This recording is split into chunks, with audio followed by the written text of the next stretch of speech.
Call me crazy, but I'm pretty sure Chris Rock's career just got slapped into high gear. I'm sure the notoriety means new Netflix specials and movie gigs are on the way, which means more big bucks too. So how does Rock spend his money so far? Not on enough security, I'll tell you that.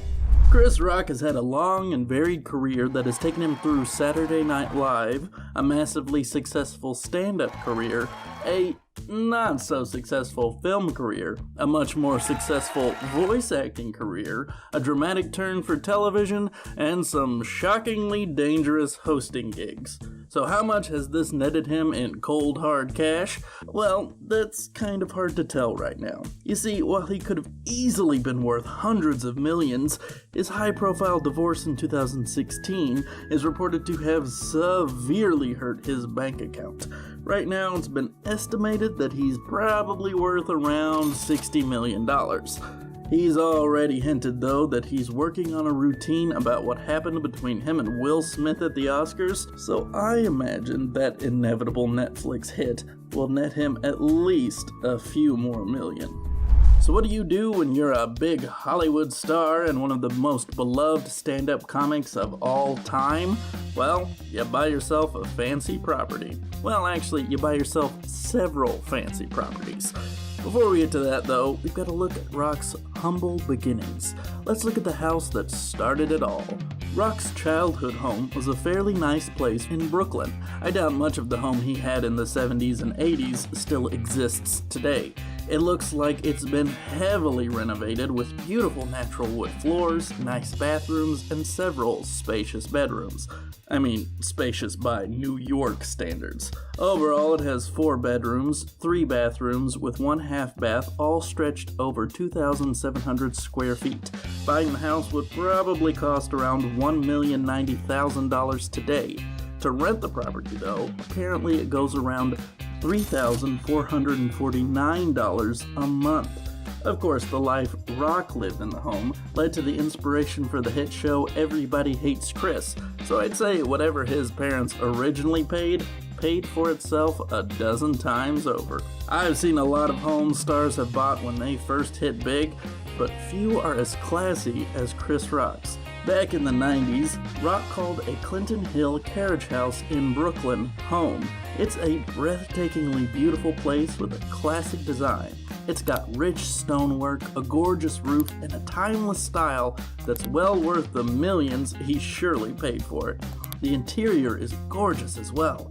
The home features natural wood ceilings, wide open spaces, exposed brick walls, expertly renovated bathrooms, simple and beautiful bedrooms, and its own spiral staircase. My favorite part of the home is the wide open deck area where Rock held a ton of parties and get-togethers while working at Saturday Night Live. I imagine the parties thrown with the likes of Chris Rock, Adam Sandler, Chris Farley, David Spade, and Rob Schneider were legendary. I mean, why else would they keep making terrible movies together for decades? I mean, amazing movies. Fantastic. I love Grown Ups. It's the best.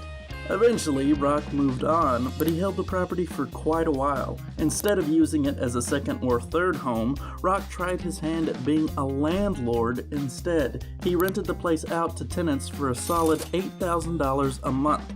I feel like he lost out on a solid movie franchise about that very thing. Can you imagine a movie where Chris Rock has to play an overwhelmed landlord with a bunch of crazy tenants? That could have been a franchise, dude. You really dropped the ball on that one. Eventually, though, he got tired of that landlord life. It finally came time to sell his 90s bachelor pad in 2017.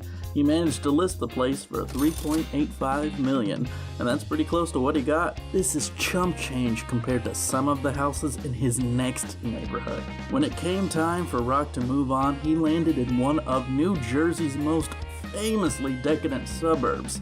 He moved his family to Alpine, New Jersey in 2001. Forbes ranked this area as one of the most expensive in the United States with a median home price of over $4 million. That's on the low side too. There's some truly insane houses there that can be worth upwards of $25 million. The area has seen a ton of high-profile celebrities such as Tracy Morgan, Eddie Murphy, Stevie Wonder, P. Diddy, and Jay-Z. This seems to be the suburb for stars who want to live close to New York, don't actually want to live in New York. Despite all of his high-profile neighbors, Rock joked in one of his stand-up shows that his next-door neighbor was far from one of the most impressive celebrities to ever grace the neighborhood. He was literally living right next door to a frickin' dentist. Even in celebrity neighborhoods, you can't get rid of those boring people. They're everywhere. Compared to many of the other houses I've seen in the area, Rock's home is really kind of quaint. It's a pretty big home with a pretty average look to it by giant house standards. You come up to a giant black gate and a ton of greenery all over the place.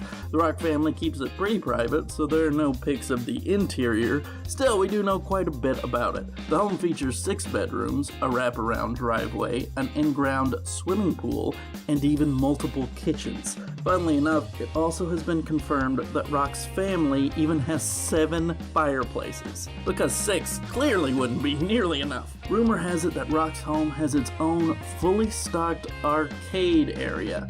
I mean, if I visited Chris Rock's home and he didn't have something like a full-blown home arcade, I'd be so disappointed. Now Sega really needs to start working on a Street Fighter Oscars edition.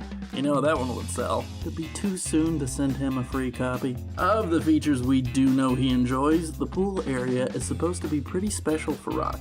You see, as a kid, he apparently never learned to swim, so he finally took the jump into the deep end, literally, and found it to be truly terrifying as an adult who fully knew what the consequences could be. Eventually, though, he was able to conquer his fear and said that it really cemented this era of his life, conquering new challenges and overcoming old fears. Most people don't get quite that much out of a pool. When Rock had his high-profile divorce after some, infidelity scandals, he moved out of the home, but the family stayed with no contest from Rock. This is pretty impressive since the home is worth way over $3 million. When Rock moved out of the place, he apparently moved into another pad in the same area to stay close to his daughters, though no one knows exactly where it is. I don't know how you have a secret divorced man's house in one of the most famous neighborhoods in America.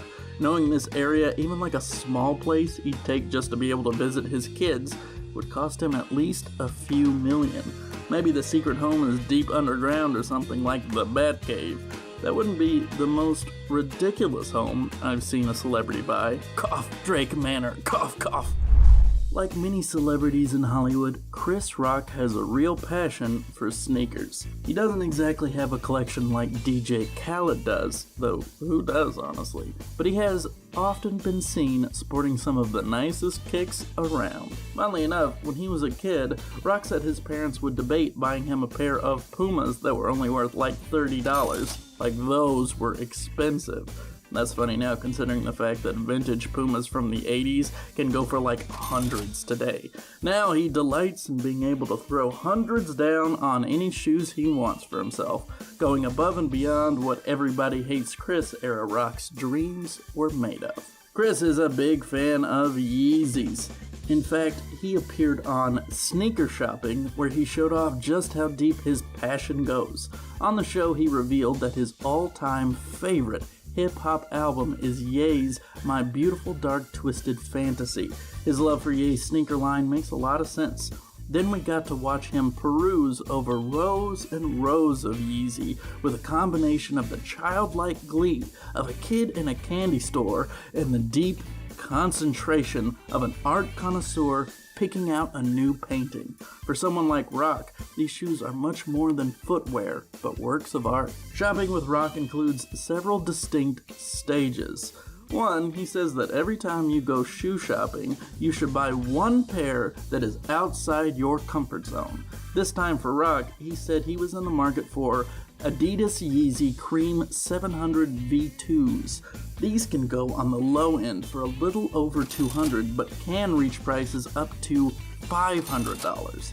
Now, looking at these normal white sneakers, you might be asking, how is this breaking out of your comfort zone, Chris Rock? Well, Rock says that he loves wearing dark shoes. If you haven't noticed, in most of his stand-ups and talk show appearances, Rock is almost always in dark colors. So after he's got his something weird done, next you see Rock going through all of the shoes, pointing out which ones he's already got.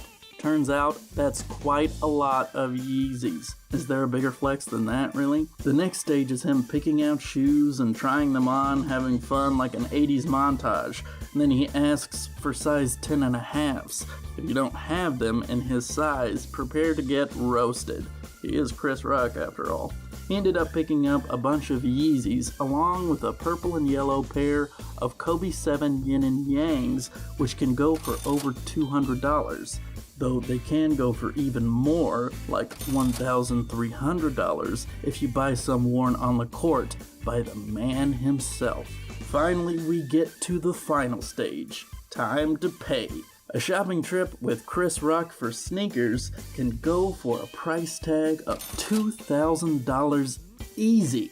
That's not much for somebody like Chris Rock, though. His love of Yeezys especially has likely cost him a lot more than that over the years. I think the best reveal of the episode was a little look into the friendship Ye and Rock have in real life. We already know that the two have collaborated on Blame Game for Rock's favorite hip-hop album of all time. He's even been defending Ye while the controversies around him keep piling up. That deep connection might be because West actually sent free Yeezys to Rock's house. Only they weren't actually for Rock. They were shoes for his kids in the correct sizes and everything. While that's a really, really sweet gesture, I don't know how I'd feel about it. Sure, you gotta love your kids and friends who take care of them, but I'd be like, where are my free shoes, Kanye? Don't see you collaborating with my kids on an album. Rock also loves Air Jordans, though who doesn't? He doesn't exactly have the same kind of love for Michael Jordan as other people do. While he was coming up, the Chicago Bulls were making history with Michael Jordan. Rock was a self-proclaimed Knicks superfan, so he got to sit courtside as Michael Jordan slaughtered his team on the court. Still, he was starstruck enough to hang out with the NBA legend when he hosted SNL while Rock was working there. He said it was even better than hanging out with the likes of Michael Jackson and Eddie Murphy, who were both megastars themselves in the 90s. Jordan was more like hanging with a superhero like Iron Man or something, according to Chris Rock. His love of Jordans is part of Chris Rock history. He's seen wearing grape Jordan 5s on the cover of his first album, Born Suspect. While those shoes probably cost a few $100 in 1991, he could resell them today for up to $3,700. So these are the memories Rock carries with him while he's looking at Jordans. Hanging out with Michael Jordan with all that nostalgia and admiration, and then probably a bit of anger from watching Jordan dunk on Patrick Ewing. You know that one had to hurt for a Knicks fan. Then there's his time as Lil Penny for Nike commercials, which remade his career. If you weren't around in the 90s, this was a commercial where Chris Rock played this little puppet guy. You know what? You just really had to be there. While you think his closet would be full of free shoes from the gig, he said he never received a single pair. So I guess they paid him in stupid money instead. Lame. Not only does he like buying Jordans for himself, he says that he frequently gives them to his friends. We're talking about gifting out Air Force Ones, which can go for hundreds of dollars, which he apparently throws around like candy. So, Mr. Rock, if you're looking for any new friends, I would gladly take some shoes. Size 11, please. If you're a big basketball fan and a big celebrity too, you gotta sit courtside. Just ask Samuel L. Jackson, Spike Lee, Jack Nicholson, or Adele. He is frequently seen at games absolutely having a blast. According to Rock, his shoe choices are often inspired by this very hobby. I mean, you know you're gonna get photographed if you're a celeb sitting courtside, so the pressure is on to have immaculate Yeezys or Jordans on when going to see the Knicks play. So how much are these kinds of tickets? Well, according to Rock himself, he says that he spends around $2,000 for one of the best seats money can buy. That can be on the cheap side too. For big games, those tickets can go for like $7,000. Who knows, maybe Chris Rock gets a special discount. He is one of the most famous Knicks fans out there. If anyone deserves a few bucks off, it would definitely be him. Chris Rock doesn't actually have the most impressive car collection out there. He's just not a car guy, no problem with that at all. Still, that doesn't mean he doesn't have cars to get excited about. Even though Rock doesn't like to buy himself fancy cars, his friends have different ideas. Adam Sandler famously gifted all of the stars of Grown Ups their own Maseratis as a thank you. Each one of these Maseratis was reportedly around $170,000. It appears Sandler sprung for all the bells and whistles, so this was quite the present. Even though Rock hasn't posed next to his, we did get to see David Spade posing with his. I assume it's the exact same one Rock got. You know, Mr. Sandler, if you also need some new friends, you can just go ahead and park that around back. Thanks. As far as Rock's taste in cars goes, it is surprisingly normal. In 2013, Chris Rock took to Twitter to formally announce that he had purchased a brand new Dodge Durango. Yep, for Chris Rock, an impressive car purchase is a $30,000 SUV most people probably could swing at least a down payment for. There's something kind of sweet about that, actually.